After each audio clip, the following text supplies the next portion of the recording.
Hey there, thanks for watching. This video is about how to bias your Fender Deluxe Reverb reissue using only a multimeter. I wasn't able to find anything else with consistent information online, so I did some deep research and figured out how to do it. I'll share it with you. Okay, the first thing is a warning that this is deadly in here. So you got to make sure that you properly drain your capacitors, and I'll show you how to do that.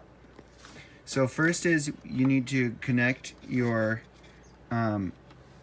okay, so I have these leads here, and you can see that one of them, there's the positive and negative, and they're connected to a resistor here, so that it doesn't spark or anything.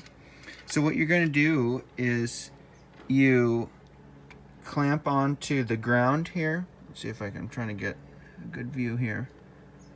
See that ground? See the ground mark there? Right here. That shows you where the ground is. So you get one of your leads is going to clip on there. Okay. Careful not to touch anything.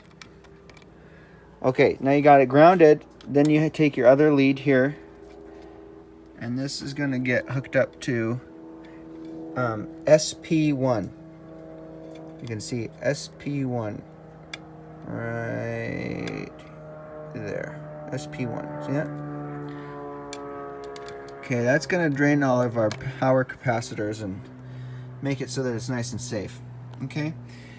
And I'm also doing this with the phone in my hand, so it's, you know, it is what it is. Okay, so next thing is we have, I already did the modification, but I thought that I should at least show you anyway. Okay, so these are our power tube pinouts, our power tube connectors there. Now, what I've done is I've moved here. This yellow wire, it says here it's connected to pin 8. Right, you can see both of them say pin 8 right there, and that's just grounding it. Okay, so what I've done is I've desoldered pin 8 here. This yellow wire used to be on pin 8 there, and I've moved it to pin 1. And then I've also connected this as a 1 ohm resistor. Okay, and the 1 ohm resistor is connected from pin 1 to pin 8. That's important. Over here on our other tube, I've left that the same, because if you get a matched pair, you don't need to worry about it. So that one still is fine. So you can just bias it off of this one.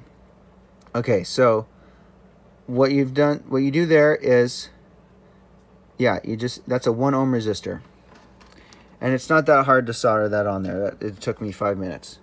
Okay, so now these are still going to be hot. And okay, so now once you've drained the capacitors and you've put that solder on there, you're good to go. So this is still hot. Even though it's okay, watch this. So even though I just drained all of those capacitors, I got my super fancy multimeter here. Even though I've done that, I'm going to try to do this with. Yeah, shoot. Anyway, let's see if I can do it one-handed. Okay, so you touch this to ground.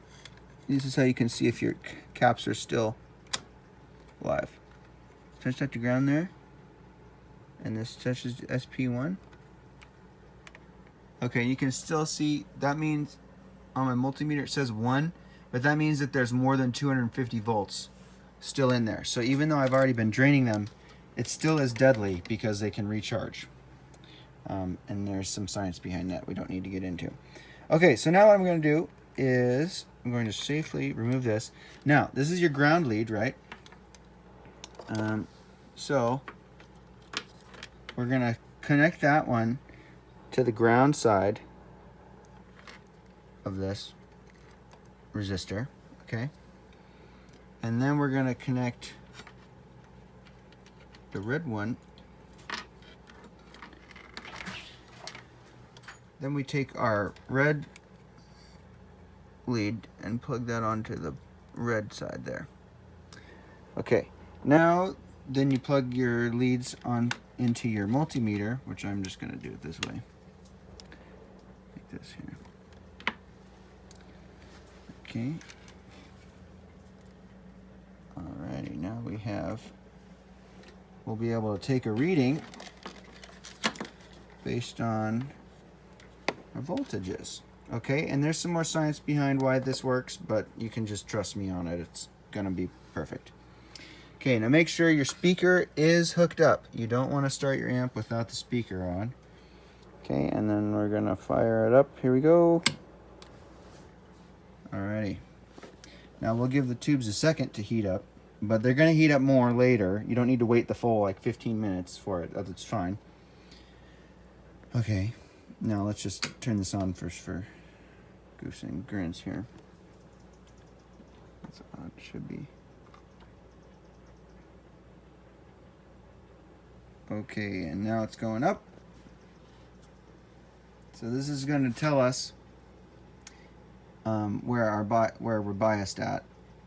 And it looks like we're at 21, 22. Let's see if it gets higher. 22.1, which is actually a pretty good spot to be at.